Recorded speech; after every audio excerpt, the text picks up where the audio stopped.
শান্তির ঘুম থেকে জেগে ওঠার পর ফেরাউন কেন এত চিন্তিত দেখাচ্ছিল? এর পেছনের গল্প কী ছিল? ফেরাউন কেন ঘুম থেকে উঠে তার স্বপ্নের অর্থ জানতে জ্যোতিষের কাছে ছুটে গেল? কি হয়েছিল? ফেরাউনের সাথে স্বপ্নের ভেতরে কি ঘটেছিল? দেখতে চাইলে সম্পূর্ণ ভিডিওটি দেখুন। এই ঘটনাটি ঘটেছিল খ্রিস্টপূর্ব ৩২০০ সালে, যখন সমগ্র মিশর স্থানীয় রাজা মেনেসের নেতৃত্বে একত্রিত হয়েছিল, যা ফেরাউন রাজবংশের সূচনা করেছিল। প্রাচীন মিশরীয় সম্রাটের রাজকীয় উপাধি ছিল ফেরাউন। প্রচলিত ফেরাউন শব্দটি দ্বিতীয় রামসেসকে বোঝায়, খ্রিস্টপূর্ব ১২৭৯ থেকে ১২১৩ খ্রিস্টপূর্বাব্দ। তিনি তুতেনখামেন, কাবুস ইত্যাদি নামে কুখ্যাত। ফেরাউন ইবনে কাথিরের পুরো নাম ওয়ালিদ ইবনে মুসাইয়েব ইবনে রাইয়ান। এই পাপিষ্ঠের নাম পবিত্র কোরআনের ২৭ সূরায় ৭৪ বার আছে। ফেরাউনের অনেক নেক কাজ ছিল এবং সেই কাজের কারণেই আল্লাহ তার প্রার্থনা কবুল করতেন। ফেরাউন রাত জেগে খুব ইবাদত করত এবং সে প্রতি রাত জেগে অনুতপ্ত হতো এবং সকালে তার পাপের জন্য ক্ষমা চাইত। ফেরাউন গৃহহীন, ক্ষুধার্ত এবং অসহায় মানুষকে সাহায্য করত।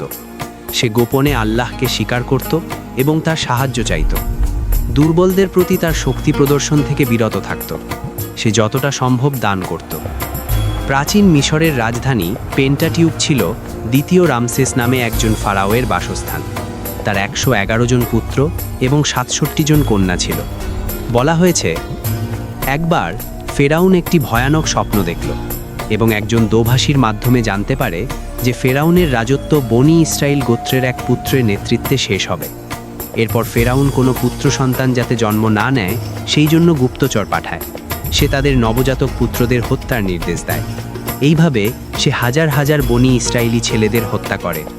এদিকে নিরুপায়ে, নিরস্ত্র ও নির্যাতিত বনি ইসরায়েলদের আহাজারিতে আকাশ বাতাস ভারী হয়ে উঠছিল। মুজলুমের আর্তনাদে খোদার আরশ কাঁপছিল। পবিত্র কোরআনের ভাষায় ফেরাউন জমিনে অহংকার করেছিল এবং তার লোকদেরকে বিভিন্ন দলে বিভক্ত করেছিল। সে তাদের এক দলকে দুর্বল করে দিয়েছিল, তাদের পুত্রদের হত্যা করত এবং তাদের মেয়েদের জীবিত রাখত। আনসারাহ আয়াত ৪। সকলেই একজন ত্রাণকর্তার অপেক্ষায় ছিল। তারপর সর্বশক্তিমান আল্লাহ সেই দুর্বল লোকদের সাহায্য করতে এবং ফেরাউনের অত্যাচার থেকে তাদের মুক্ত করতে চেয়েছিলেন। তিনি তাদের পৃথিবীতে প্রতিষ্ঠিত করতে চেয়েছিলেন। সেই উদ্দেশ্যে তিনি তাদের ঘরে হজরত মুসা আলাইহিস সালামকে জন্ম দিয়েছিলেন, যা ছিল ফেরাউনের ভয়। আল্লাহ তাআলা বলেন, আর আমরা চেয়েছিলাম যারা পৃথিবীতে দুর্বল ছিল তাদের প্রতি অনুগ্রহ করতে এবং তাদেরকে নেতা ও উত্তরাধিকারী করতে এবং তাদেরকে দেশে প্রতিষ্ঠিত করতে এবং ফেরাউন, হামান এবং তাদের সেনাবাহিনীকে তাদের কাছ থেকে যা ভয় করত তা দেখাতে। আল কাসাস ৫-৬। হজরত মুসা আলাইহিস সালামের জন্মের পর তার মা তাকে আল্লাহর নির্দেশ মোতাবেক কিছুদিন নিজের ঘরে লালন পালন করেন। এভাবে ৩ মাস পর্যন্ত তাকে সবার দৃষ্টি থেকে গোপনে রাখা হলো।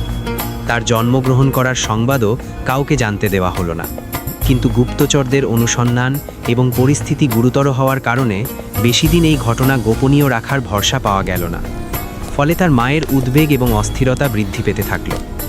এই কঠিন এবং করুণ পরিস্থিতিতে অবশেষে আল্লাহ সাহায্য করলেন এবং মুসা আলাইহিস সালামের মায়ের অন্তরে এমন কৌশলের উদ্ভব ঘটিয়ে দিলেন যে, একটি সিন্দুক নির্মাণ করো। সিন্দুকে আলকাতরা ও তেলের পালিশ লাগাও, যেন পানি ভেতরে প্রবেশ করতে না পারে। শিশুটিকে সিন্দুকে ভরো এবং তারপর তার নীল নদের স্রোতে ভাসিয়ে দাও। মুসা আলাইহিস সালামের মাই তাই করলেন।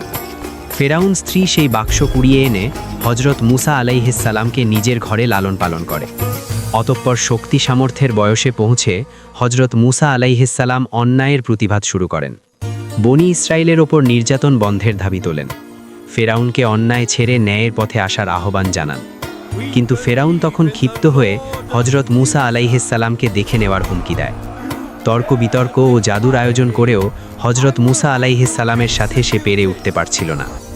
জাদু প্রতিযোগিতায় হারার পর দেশে বিদ্রোহ দেখা দিল। জাদুকর সহ অনেকেই তার প্রভুত্বকে অস্বীকার করতে শুরু করল।